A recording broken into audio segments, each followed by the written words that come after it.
everybody doing? Did you get a good break? Did you? Are you energized after the break? Yeah? Hopefully you had something to eat. The room looks smaller, no? We were talking earlier, Carlo. We need to count, Pankaj. We do? Well, look, it is my pleasure, our pleasure, to be back here on stage to talk to you a little bit more about the AI factories. I introduced myself. Carlo is also here from NVIDIA, which is actually really good because you can get a perspective straight from the heart of where all of this is actually getting created, which is where compute is getting created, right? So we will quickly run through the session, a couple of things which we wanted to cover. First of all, if you got a chance, hopefully you got a chance to hear us speak in the keynote. I spoke a bit about what we are trying to do to help build the AI factories, how tokens, which is the, as we call it, the atomic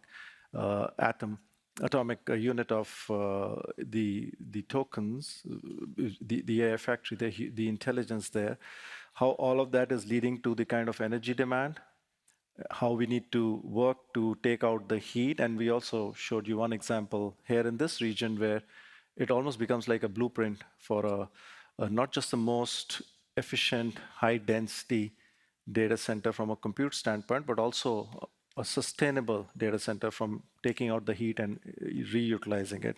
So with that said, what we'll do is we'll share a couple of thoughts between the two of us. And hopefully you'll get a sense of how this partnership is going even further and some of the things which we are doing in technology. So let me first hand it over to you, Carlo, and give us a view on the overall demand, how it is getting created. Thank you so much. It's so important for us to be here because Schneider Electric is an absolute critical partner as we introduce these next generation of AI factories. Now, we talk quite a bit about AI factories. Pankaj did a great job explaining what a token is, quite important. We'll refer to that a couple of times. But the question is also, what do you do with an AI factory? Now, there are a couple of waves of usage that we have seen with large-scale AI environments. So this renaissance of AI has been happening over the last 8 years. And it started with things like recognition, image recognition, deep learning became very relevant. But the true catalyst, the tipping point, if you will, was with the introduction of generative AI. And also how that became mainstream, how all of us could consume that, for example, through the usage of a ChatGPT 3 years ago. Now, one thing is, of course, to generate a text or generate code. But the other thing that's happening right now, and that's driving a massive wave of AI adoption, is the field of agentic AI. And agentic AI, we see a couple of trends inside of that. So agentic meaning that we have AI that can bring a complete task to completion. So instead of giving me an answer, it will complete the task. Quite different. And there's something in there as well. It's called reasoning AI that drives better results. Because in the past we saw, if we have a lot of data and we add more compute, we will get better outcome. Now, there's one thing that we didn't add, and that's more time. So with reasoning AI, we give the AI the time to come with a better solution. So let's say I want to go for dinner here tonight in Copenhagen. I say, hey, dear AI, what are some good restaurants to go to? Generative AI will give me a list. That's great. It doesn't solve my problem. With agentic, it will drive to completion. So first it will start to ask me a couple of questions to determine what I really want. And I can drive it ultimately by reading reviews, seeing what's available, what time, how many people, and then drive the task to completion. Very exciting. And just think of what this means for the enterprise. Just think of what this means about healthcare, life sciences, to think of medicine candidates and so on. So agentic AI, big thing happening. Now the third big wave, also extremely exciting, is about physical AI. And physical AI means exactly what it is. It's robots coming into our real world in our space. And a robot could be anything. It's a delivery robot. We saw some great robots over here on the show floor. It can be industrial. It can be a humanoid. Quite a bit of development going in there. It can be an autonomous vehicle, basically a big robot with wheels. And why is that happening now? Because one, we're making together these big AI factories where we can create very advanced models. So that's one. Then the second compute platform that we have is the target itself, the robot. So there we have very capable platforms inside of the robot, which have high performance, but are also super efficient. But the third thing, the third compute platform was missing, and that's all about simulation. Turns out that robots, AIs, just like humans, they learn, they go to school, but then we need to learn how to apply it in the real world. And in simulation, we can do exactly that. And if you do that at an AI factory scale, we can make it super realistic. We can go into hyperspeed. We can train for all those corner cases that might not happen every day, but they're very important to understand the moment they happen. So physical AI, very exciting what's happening there. Now, if we can go to the next slide there. If we look under the hood of the AI factory, there's quite a bit happening there, and there are all kinds of challenges. Turns out AI is a very hard problem, and it's not being solved with just a chip. Turns out we need a lot of them. So at NVIDIA, we create 7 different chips that go into an AI factory, a GPU being one of them. But we also have a CPU, we have a data processing unit in there. There's networking required to make all of these components function like one big brain. And then once we have those racks, then they all need to communicate together throughout that factory. So we need very advanced networking there. Now, this drives, this innovation in that domain drives density. So we see performance going up, and energy efficiency is getting much better, but at the same time, we drive density. And so the power requirements per rack are going up. So of course, the cost per token and all these things will be going down, but we can do with more power inside of the rack. So today, as we are at Blackwell Ultra, we are at 150 kilowatts per rack. But as we want to drive all that innovation, for example, in the space of physical AI, you will see us moving in a very short time to a megawatt per rack. And we need to be ready for that. And for that reason, that's why I'm saying Schneider Electric is a critical partner for us, because you can enable that. And I can tell you, we feel no pressure. But thank you for teeing that up, Carlo. But 2 comments I'd say on the previous slides, which have stood out for me. I mean, obviously, we are not as deep into compute as you guys are. When you think of the inference world, you mentioned agentic. The compute efficiency of all the work which you folks are doing on the super chips is even higher in inference. That was a learning for me. This is like a very recent learning, and maybe some of you already know. Secondly, you mentioned something briefly around simulation. And when you think of the physical world, everything getting trained in a simulated environment on the Omniverse, imagine the amount of course, efficiency for the physical world, but also the demand and compute. Hence, the need for a really robust physical infrastructure, which is where we come in, which is our job, I mean, the industry where we are in. We've been working on the data center, in the data center field. Me personally, have been in this industry for more than 2 decades now. We've seen all the cycles of data center build out, from enterprise to cloud, and this whole thing about e-commerce and so on. And now, of course, AI. So what we did was we started to work together with NVIDIA and said, okay, if that's the future you guys are thinking about, how do we create reference design for the physical layer? We started with about 70 kilowatt rack, went to 150 kilowatt rack, and now we're actually going much faster, even ahead, almost to a megawatt rack. So those are the level of reference architectures which we are creating, so that we can be ready even more so in the future. One other thing which I would very quickly mention before I hand it back to you, Carlos, is so when you think about high density, right? I mean, it's sometimes very easy to say a number. When I stand up and say, oh, a megawatt rack. When you think about a megawatt rack, and we are the physical layer people, power is transferred out of the rack through cables. When you talk about a megawatt, there is no cable which can do that. You can't even turn that cable. I mean, you need like a different type of architecture. When you think about those kind of densities, if you have a 2-meter high rack system which has all your compute, you need another 2 meters on top to move all the power and the cooling and the data in and out of those racks, right? So that's the limitation of the physical layer. So the high density needs new architectures, whether it is to do with the efficient infrastructure, which is on the power train, on the cooling train. Cooling train, very critical because the transition has to happen like literally yesterday. The conventional cooling systems just cannot take out the heat. And hence, liquid cooling is absolutely critical. And of course, we continue to invest in those areas. And you know, we had Motivair as a part of our company now. And Motivair, for those of you who don't know this, have been in this space for more than 10 years. They have the most experience. And in fact, if you get a chance, Rich, who's the CEO of Motivair, he's around here somewhere. Have a chat with him. He will tell you everything about liquid cooling.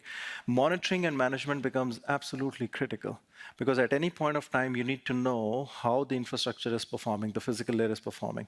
Then you can make changes, again, with the help of AI, which is so interesting because AI is generating those models where your monitoring and management becomes easier and better. The strategy for procurement is super critical. You know, if all of you are from this part of the world, there are certain countries where there is huge capability in terms of availability of power and clean powers. Hence, more AI factories can be built. But there are some other places where it is not as easy to do that. And then, of course, coordination of all these power sources between the grid, between the renewable sources, between the availability and the price of power and so on. And you heard a bit about that also this morning. Now, with that said, Carlos, maybe if you want to talk a bit more, a little bit deeper in Europe and also maybe on the efficiency part, I think that'll be easier. Yeah, efficiency is key. And I think not everyone realizes that accelerated computing, what we're doing in AI Factory, is actually one of the most energy efficient ways of doing compute at all. And it's important because we're driving things like agentic AI. That example that I mentioned with the restaurant, if you go from generative to agentic, you produce 100 times more tokens. But you have a result that works, right? So it's important that we do that, but then we need to do it in the most energy efficient way. So we have been working very hard to produce more tokens to enable that, but also to bring the energy that's required to produce a token down.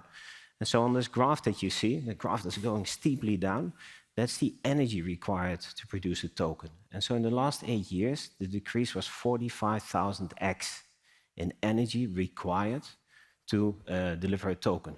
And that's the reason why you see this uptake now, why agentic is possible, why reasoning AI is possible, and why you see also these services that are now ready to scale out and serve all of us. Now, the other thing with sustainable computing is that we can be very proud because in Europe we have fantastic examples of doing sustainable large-scale compute. We have a rich community of supercomputing centers in Europe, and they are being measured. There's a benchmark called the Green 500. And the Green 500 looks at the largest, most capable supercomputers in the world, but also those that are most energy efficient. So producing the most, as we heard it in the panel this morning, most flops, right, per watt that goes into the system. Turns out that we're leading in Europe. So out of the top 10 globally, 6 of those systems are in Europe, and they're based on the NVIDIA architecture. So including the number 1, which is in Germany, in Jülich, but you can also see that France is number 2, UK is there, multiple systems in Germany. And I think it's relevant, right? Because of course we're driving more scale, of course we're driving more innovation in accelerated computing, but also to show that it's possible to do that in an efficient way that shows that there's a path forward with large-scale compute. Very interesting. You know, it's when you think about the joules per token, and we were talking about optimizing the tokens, one would think that, okay, if it is becoming so much more efficient, why do you need more energy, right? And that's where scale comes in. Because the scale at which this growth is happening for compute is so high that even with so much improvement in compute energy efficiency, you need to build more and more and much faster the AI factories, right? And that's why the megawatt hour type of density conversations which we are having. Yeah, the performance is scaling like we have never seen before. That's why it should never be mistaken with conventional compute. There's a tremendous leap from generation to generation. And for that reason, that's why we're on this 1-year innovation cycle. So the modifications that we make on the silicon, but also on all the software layers, they bring tremendous progress, in particular with things like inferencing at scale or reasoning and so on. Yeah. Yeah. So we continue, and when I say we now, I'm talking Schneider. We continue to be so excited about what NVIDIA shares with us, not just Carlo, but also when we hear. And sometimes it makes us feel more relevant when we hear some of these executives tell us that, we are creating this plane and we need it to land somewhere, and then they look at us. So we become like, okay, so the relevance of Schneider is pretty high right now. So thank you for that. But again, you challenge us a lot also, because I have to say almost enviously the speed at which innovation is happening inside of NVIDIA. If people like us and the ecosystem cannot keep pace, it is definitely a huge challenge. And then the next slide is one example of that. And this is not the only example. Like I said, when I spoke about the reference architectures earlier, that reference architecture has everything in it. It has the entire powertrain, the entire cooling train, the entire software monitoring, control, and of course, services comes along with it. This is one example of what we are trying to do for the 800 DC. The simplest way of looking at this is that AC, alternate current, just cannot cut it when you're trying to look at densities of a megawatt a rack, closer to a megawatt a rack, right? And of course, we may go even further. Hence, you have to create something which is called a sidecar, which is, think of it like a whole power unit sitting next to a fully compute-ready 1 megawatt DGX type of NVIDIA compute rack. Now, again, this is a good start. But when we think about the architectures for the future, this is not the only solution. This will be a solution. Because the one thing you have to remember is, even with the solution like this, it is taking away real estate of compute inside the white space of a AI factory, where you'd rather have more and more 1 megawatt or whatever density type of compute racks. Why would you want to put a power infrastructure inside the same row? So there's still more work to be done, but this is just a starting point where we're working closely with NVIDIA, and a lot of people in this industry are doing that too. Now, just to put this in perspective, we all started to talk about the energy consumption of data centers. And this is even like 5 years ago, we were having these conversations when we were not talking about AI factories. Just to be clear, at that time, there was no conversation of AI factories, and we were still doing compute the way you guys were driving, but at a very decent, acceptable, understandable type of level. The demand of the data centers, we were saying it was about 1.5%. It's still about 1.5%. And because of the great work done in the compute efficiency of energy, it is still only going to grow to almost double. So the reason I'm reinforcing this topic is because 5 years ago we were saying this, we are still saying the same thing. So I think sometimes the narrative around all of AI becomes so critical. People say, oh, this is taking so much of energy. This demand doubling has not changed in the last 5 years. It's because of the great work, of course, you guys are doing in the compute energy efficiency, and of course, the industrial, which we play in bringing more and more efficient systems.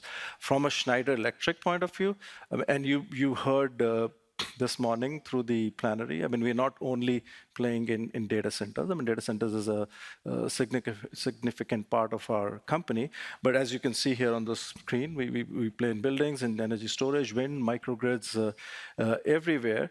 So when you think about the entire ecosystem, as a company, we play in about 70% of all the industries and help save about 20% of electricity through digital and through electrification. So that's kind of the mission we are in. But data centers are actually becoming a very interesting power-saving partner for us. And the reason I say that is because when you think about the one way of looking at AI factories is these are guzzlers of energy, right? And we hear a lot about that in different parts of the world, in different geographies. People are saying, oh my God, you want to build so many of these AI factories. Where's the energy going to come from, right? The one thing we do not remember sometimes is that the work, the intelligence which is getting generated in that AI factory is also leading to higher efficiency of utilization of energy. So that is one aspect which is very critical. And I'll share one example here. Carlo, we were talking about this a little bit earlier. This is actually an example of an educational building. And this is where we are talking about AI for energy, not energy needed for AI. What AI is doing to help with better energy. So in this environment, in a couple of years, it helped by utilizing AI, it helped saving about 3% plus reduction in the district heating utilization, almost 9% reduction in electricity consumption, which is pretty significant when you think of the scale we are talking about here. 260 tons of CO2. I was running some calculations earlier. This is almost more than 200 plus to and fro trips between New York and Copenhagen, maybe even more than that, actually. And of course, a huge carbon cost benefit ratio.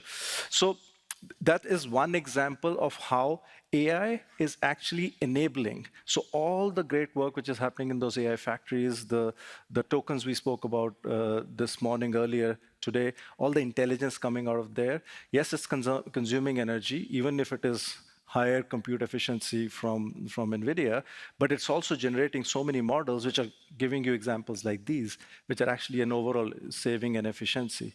Maybe you want to talk a little bit more about one of our own customers, your customers here in this part of the world? Absolutely, and we had a nice intro of that earlier today, but I think it's important. You need to walk the talk. And this project that we did together, we delivered our teams, our services teams went in there, NVIDIA, Schneider. We worked so closely with Eco Data Center. And this was actually the first implementation that we did here in EMEA of a brand new technology that we had, the NVIDIA GB200 based AI factory. And of course, you need to have a European hero to fuel this story. And with DeepL, we had that hero. They have been with us for many generations of the latest technology, because they were a nimble startup when they had this brilliant idea of a cutting-edge deep learning-based translation service. And they have grown. They are now a global leader, outperforming some of the tech giants that were there long before them. So great story of a European startup and paving the path forward. Now, also they hugely benefited from being an early adopter of the latest technology, bringing these massive leaps in the performance in their services. And for example, now they're working very hard also on agentic AI. In the meantime, their estate has grown quite significantly. They're into the thousands of GPUs, and including the latest generation every time. They see what I just mentioned before, breakthrough performance. You can do amazing things on the inferencing side, but they also see the cost going down. So as your servers scale, and you need to think of them, they have like 120 million active users for their translation service. So the ability to drive the technology, but also the cost and efficiency become very important. Now, and then Eco Data Center has been an amazing partner. If you look at the carbon footprint, they have innovative construction with wood structures of their data centers. They were ready to host the latest technology that we provide together on the liquid cooling. 100% renewable energy coming from hydro. There is the energy recapturing that Pankaj mentioned already earlier. That's benefiting the local communities. So this was a case of a true win-win. But it also illustrates the way that we really want to work. We walk the talk. We're there for the implementation, so making sure that we deliver it together turnkey, and we create reference architectures.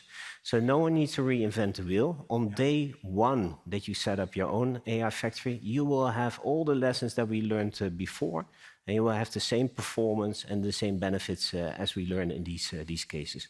So quite crucial as an example of the way that we're partnering.